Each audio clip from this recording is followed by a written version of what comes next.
My guest today is actress, an amazing human being, Monica Wyche. How are you doing, Monica? I'm great. I'm so glad to be talking to you. Thank you for Monica. having me. Oh, thank you so Thanks for much. working around my parenting schedule This because is a I'm not great. just an actor. You are I'm also a like a real mom. life human. Yeah. But these are like good excuses for me to get in touch with the old Unearth family Oh yeah. and reminisce and Yeah. learn more about you and each other and see where the conversation goes. So thanks I for your love time. well, you're so welcome. Thank you for being interested. I love our Unearthed family. I love keeping up with everybody on social media. And Mark Lucas sent me an email the other day. He had seen The Sinner. I guess if people are binging The Sinner right now, Yes, it's and I still did an on my episode of list. season I gotta see two. it. Yes. Yeah, yeah. And he emailed to say he had seen it, and he was like, "Oh, you're so good." And I thought, "Oh, thank you, thank you, Mark Yeah. Lucas, who is also very talented." So that was sweet. But he's a peach of a peach of a guy, It and sure is. but the whole Unearthed family was a great group of people. We were very spoiled with the cast. Oh It yeah. was one of those like when it's an ensemble and you have such a low budget, Mm. it does as a I guess writer director, you get a little nervous about, oh man, where's the weak spots gonna be and Yeah, stuff, I can't. and Yeah, it wasn't that like at all. Like there were no cast problems, which was like wow, like yeah. what are the And chances? even as you say that, and I'm going, yeah, that's absolutely right. Like, and seriously, like there really weren't any. Like, we're not just saying that to make it sound like it was a really close knit group. Like, there really were none. Yeah, the cast. Like when I talked to Adrian, I was like, the cast wasn't a problem. There was no problems with the cast. There No were some problems with the other places that cast. there was a problem, but not the cast. Not the cast It at was all. great. Yes. So, all Will you right, be let's. doing? Never mind. Will you be talking to crew members? I will talk to some crew members. I will talk to as many crew members as I can, and absolutely most crew members I would love to have on here and talk with. There's a couple ones that no, I think yeah, leave that in the past. Leave that in the past. We we won't go down that memory We lane. wish everyone well. That's right. Wish everyone the best. Absolutely. The film speaks for itself. Yes, it does. So let's take Yes. a little trip down memory lane of Monica. Where are you from, Monica? Where do you I'm herald? originally. What'd you say? Where are you? Yeah, where are you from originally? I'm from Columbia, South Carolina, and then my husband and I moved to New York in June of 2010. So I've been in New York, going on 11 years. Wow, that's And pretty awesome. yeah, yeah, it's been good. We really like it here a lot. He's a playwright, and I don't know, it just seemed like this would be the place to be. So we packed up and moved shortly after we got married. I got married later in life, and it was well worth the wait. And yeah, so I'm originally from South Carolina, which is why you hear it A little a bit. lot of the time. I can get rid of it. Yeah, oh, I yeah, can make it go definitely. away. Yeah, you got But skills. I got mad skills. I paid for those skills. What kind of a were you from a city? Were you from a small town? Like what kind of a Oh, yeah. upbringing did you have? So so Columbia is I would say it's a mid-sized city. It's a university city. University of South Carolina is there, and a lot of the city revolves around the university. Like we just went back for Easter to visit family because everybody's vaccinated now, Hmm. Good. and it was just sort of surprising how much the city has grown and how much of that growth it revolves around the university. Um, you know, New giant block sized buildings, like a city block that's a Wow. new building, and that used to be somebody went to high school. Um, so, but yeah, I grew up in Columbia, and my parents grew up there. I went to the same high school they went to. Oh, wow. Um, Okay. yeah, That's yeah, cool. yeah. When you were going to school there, were they like, oh, yeah, I taught your parents? Or was Nobody was anybody's? around Okay. still, but my English teacher taught my uncle. So all my aunts and my uncle went there too. Um, my English teacher taught my uncle, and so I thought that was really cool. Um, and she's dead, but she was a great teacher. Carolyn McClendon, if anybody's watching from Cardinal Newman High School, she was the best English teacher ever. Um, What were yeah, some of your favorite classes or activities growing up? What were you well, into? it was a Catholic high school, and Oh, so okay. you had to take religion, Uh-huh. and I just remember like having to watch all these, abortion is murder Oh, films and wow. that kind of stuff. So, So some uh, light brainwashing going yeah, a on little there, bit huh? of light brainwashing. Um, uh, but Did that we make still. you rebel against it, Oh, or for were you? sure. Oh Yeah. God, yeah, yeah, yeah, yeah, yeah, yeah, yeah. Like we would get. I remember we had an assignment where we had to argue pro life or pro choice, and there were lots of people who were really bummed out that they got assigned pro choice, and I was like, yes. So that kind of thing. But there's a lot of rebellion at a Catholic school in general. Hmm. Um, I started the school drama club with a friend of mine. You They, started they it? yeah, I guess maybe I'm sure there must have been one at some point, but there Ooh. was not one for a long time until my friend and I started it. So What do that you was mean? good. Okay, you did the air quotes. What do you mean Well, no, I mean, started I'm it? sure that like in the history of Cardinal Newman High School, there was probably a drama club at some point, but there But had when not you were been there, one. there was nothing. There was not one when I was That's there exciting. until Jennifer Peluso and I started the drama club.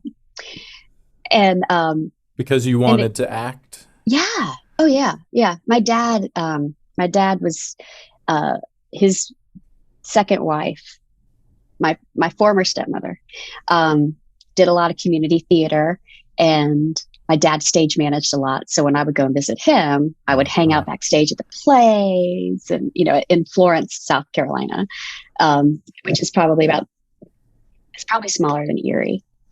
Um, Erie's pretty small. Florence is real small, Okay. but I just thought, oh, this is the life. This is the best. And so then when it came time to go to college, I went to college a very long time ago when you sign up for classes in person. And I did and that too. yeah, I, so now you can do it on your phone. right. Um, but I just remember going, and it was like the summer before my freshman year, and I went for this orientation, and we had to go into this student center, and they would come out and say, okay, who's a history major? We can come and do your schedule now. And I didn't know what I was going to major in. And I was like, Yeah. no, I don't want to do history. And then they would say, biology. And I thought, no, that's not me.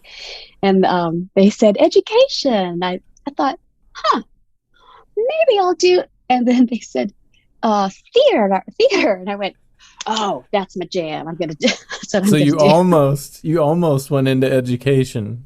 Yeah, the irony is that I just am almost finished with a graduate degree in education. So Oh, I wow. No ultimately still shit. did that too. No shit. Okay. Wow. It's a whole other thing. I'm still very much an actor, but that's also like a job I can do that that doesn't take a lot of that I like, that I'm good at, that is a lot of fun. That doesn't take a lot of time because my degree is in early childhood ed. Oh, So yeah. those days are really short, and that's by design. So I didn't study. Smart. I didn't study like anything that takes a long time out of your day. I was like, what's the shortest day that I could have and still have a job? So You had a plan. You had this figured out. yeah, yeah, I went for computer science, which was a brilliant. struggle. A struggle, and math was a real bear. Mm. And yeah, I should have been smarter like you and went for Well, something. no, I studied theater, and I got an MFA in acting, and now I'm just now at the ripe old age of finishing up another master's in early childhood ed. Oh Damn, you no, were ambitious. I wasted, not wasted. I spent a lot of time and energy and money learning the magical art of theater. Yeah.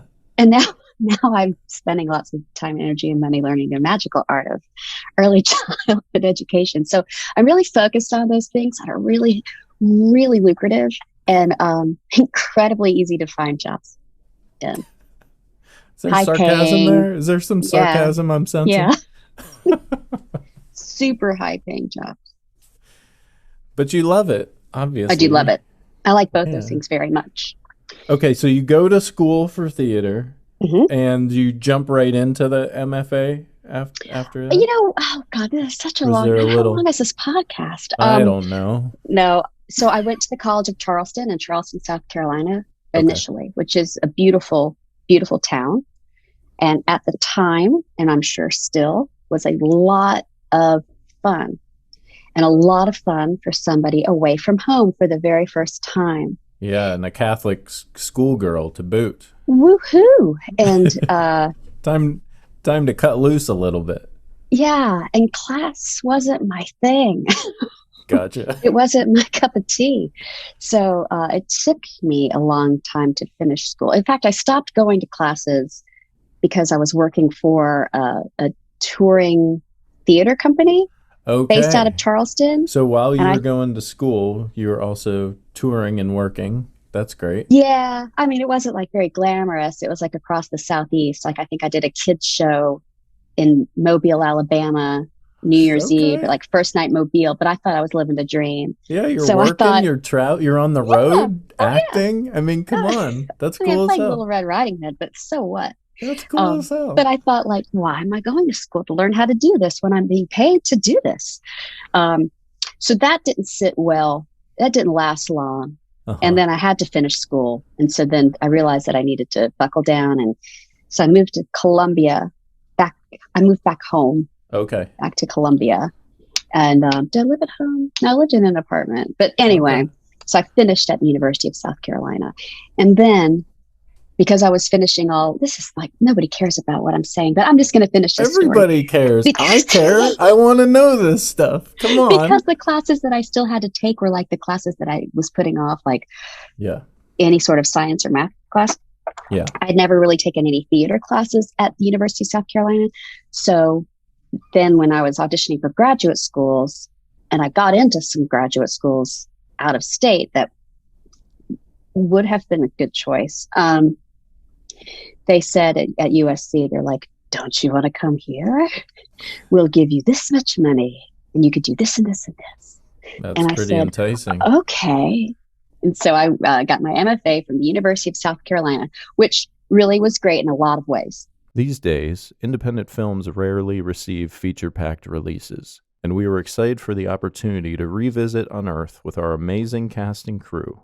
The Unearth Ultimate Edition Blu-ray release features 8 deleted scenes and outtakes, a 2-hour audio interview with the legendary Adrienne Barbeau, a 1-hour Eerie Horror Fest cast reunion Q&A with stars Mark Blucas, PJ Marshall, Allison McAtee, Monica Wyche, and Rachel McKeon, the original 7-minute proof-of-concept short film.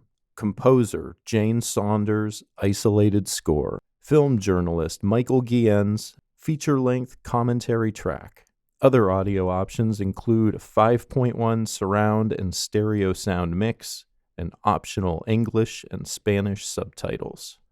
Original cover art by renowned artist Christopher Shy, available in 2 new color schemes, green mold and red rust. Available as well in poster form at unearthmovie.com. The Unearth Ultimate Edition Blu-ray release is available to order now at all major online retailers and officially releases April 19th, Earth Week. One of the things was you could do these internships. And so I did an internship at the Milwaukee Repertory Theater for a season, for like a school year. And that was Nice. great. And I made a lot of connections there. And then I did another internship with a company called Aquila, and they toured Shakespeare and Greek plays, but they were really cool. The way that they were staged was really, really cool. and I toured the U.S. with them for a year. Okay. At the end of my graduate school program. So yeah, I did do some really cool stuff, and I earned my equity card and all that. So that was good. Okay. So Yeah. were you starting to find out, what types of work that you really wanted to do, You know as what? you were going through that experience? Were you starting to hone in on something or not quite yet? That's a good question. I think I thought at the time that I wanted to do regional theater, that I Hmm. wanted to be one of these people that, went around the country, and I would do like a season at Milwaukee Rep, or I'd go and do a season at the Old Globe in San Diego, or I'd go to Cleveland Playhouse or whatever. And and then, just life happens, right? And so I ended up, after that tour with Aquila, I ended up moving to Billings, Montana, to teach at Montana State, at Billings campus of Montana State. I did that I was in Montana for like 2 years. I Okay. met somebody on tour, and thought, well, this will be a fun distraction. And Gotcha. it was great. I mean, Montana was great. And then I didn't want to be there anymore. So I moved to Chicago, and I was going to do the theater thing in Chicago, which I Love did for, Chicago. yeah, I Okay. did Which too. theaters were you at in Chicago? Um, Golly, I did something at like a place that was called Aspect Theater. I did this immersive thing at this mansion. It sounds like, Monica, did you actually do anything? And I did, What's an but immersive thing? What do you mean immersive um, thing? For those of us so where that, like the theater happens around you, like um, the audience is right there with you. So like this wow, particular play, it was this, oh my goodness, it was this like 7 or 8 hour long play. And really? yeah, and it took Holy place, shit. now I That can't even sounds remember that. intense. I wish I'd remembered the name of it and who wrote it. It's a very famous playwright from a long, long time ago, and now I'm drawing a blank. Um, but it was in this house, and the audience, so it took place in a house, and the audience followed the actors from room to room, Okay. and those different scenes took place in different rooms. Mm-hmm. So that was really There's cool. there's something I've read about that was, I don't know if it was the same one, but it was like there was a woman that was murdered or something like that, and then it was like the witnesses in the neighborhood, and it Oh, went from cool. room to room, and yeah, it sounds like Oh, that's cool. Yeah, sounds it's a amazing. neat, yeah, it's a cool idea. So I did something like that, but that was in fall of 2001. And so that was like 9/11. And Hmm. um, I don't know, it, it just made me realize, like, okay, I've been away from my family, like literally on the other side of the country from my family for a long time. And um, I just was kind of homesick. So I went back to South Carolina, and I got a job teaching middle school theater, Okay. which was really great. So best And of both worlds. yeah, Yeah, yeah. And I yeah. got involved in a theater company in Columbia called Trust Us Theater. So it's a professional theater company. I mean, they would have a few equity contracts, and then everybody got paid. And so, which was very different from doing like community theater stuff. Uh-huh. Right. Um, so I did that for several years, and that's where I met my husband. And uh, then I taught high school, and then we got married, and then I moved here. Wow. All right. Yeah. Have you and your husband, and I know the answer to this, but have you and your husband collaborated, on some projects? Yeah. In fact, we have. How does Um, that go? How does it work being, in a relationship with a writer as a how for an does it work actress? being in the relationship with John? How's it Um, work for you? Like, is it cool? Do you each like yeah. bounce ideas off of each other? Do you like act out some of his work? And okay, does he look Now, at your so scripts? Do you? I just had to do a self tape for a role on a TV show, Uh-huh. and he just read with me a little while ago. Nice. So, and sometimes I get it in my head, like, okay, I don't want your feedback. I don't want to hear any ideas from you. I just want you just to read these words and just stand right there and just let me do my thing. And then, and then he'll say, that was great. Can I just tell you one thing? I'm like, what? And then he tells me, and I go, oh my gosh, that's such a good idea. Okay. Yeah. Let me do it again. Let's do it again. Uh-huh. I think I don't want his input sometimes, but then I really do. Um, but I like have with very things that, similar relationship with Dorota, whereas I always like will put up that wall initially of like, I know how this is supposed to be. It's perfect. And, Yep. you know, I get like real defensive. Yep. But yeah, most of the time, Dorota would argue all the time, right? 100% of the time. Yeah, it's good advice, and it always makes it better. Yeah, it always does make it better. It always does. This was like supposed to be, this is a show that's based on a real thing that really happened. And so like I did a little research on this character and I found some footage of her and I was like, oh, but no, but this is how she talks. She talks like this. This is how she is, you know, but still his ideas were still very helpful. But like with things that he writes that we've worked on together, there's usually like a director involved that, like we don't direct it. So that helps a lot, having somebody else around. Understood. Yeah. So how did you, because you've done a bunch of TV work, how did you, is it just because when you were in New York, then you were kind of closer to some of that action? And yeah, I think so. I mean, actually my very first TV, like legit real TV credit, I shot in South Carolina just a couple months before I moved to New York. wow. There used to be this show on Lifetime called Army Wives, and they shot it in Charleston. Yeah, it was about Army families, and who'd you play? It was just a one-off. I played a neurologist who diagnosed one of the main characters with a brain aneurysm. Wow. And no, I'm sorry. It wasn't a brain aneurysm. A TBI, traumatic brain injury. Okay. Traumatic brain injury from an RPG in Iraq. The force of that explosion went through the Humvee and through you. That's what I did in my. It literally rattled your brain. Still remember the lines? Oh yeah, it's on my reel. Holy shit! Right. I should take it off my reel because it's old, but it's still good because it's opposite Sterling Brown, who's really like famous now from This Is Us. Mm-hmm.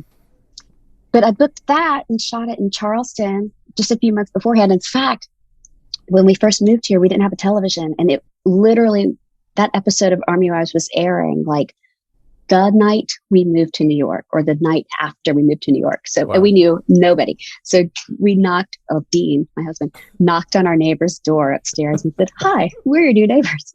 Do you have cable? Can we come over and watch my wife on your TV tonight?"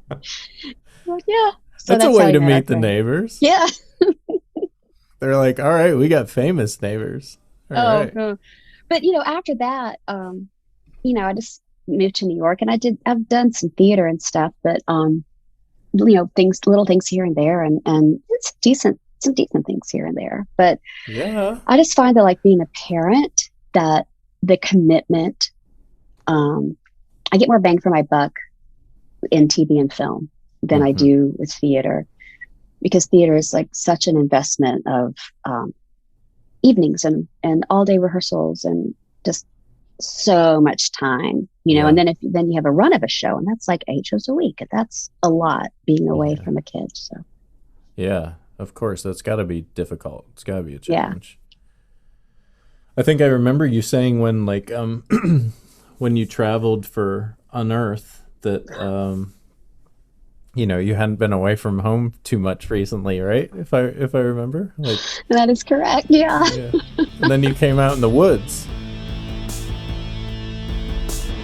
Cinema Activist is produced by Lions Den Productions, hosted by John C. Lyons, music by Tony Gray. Support the efforts of Lions Den Productions by becoming a patron at patreon.com/LionsDenProductions.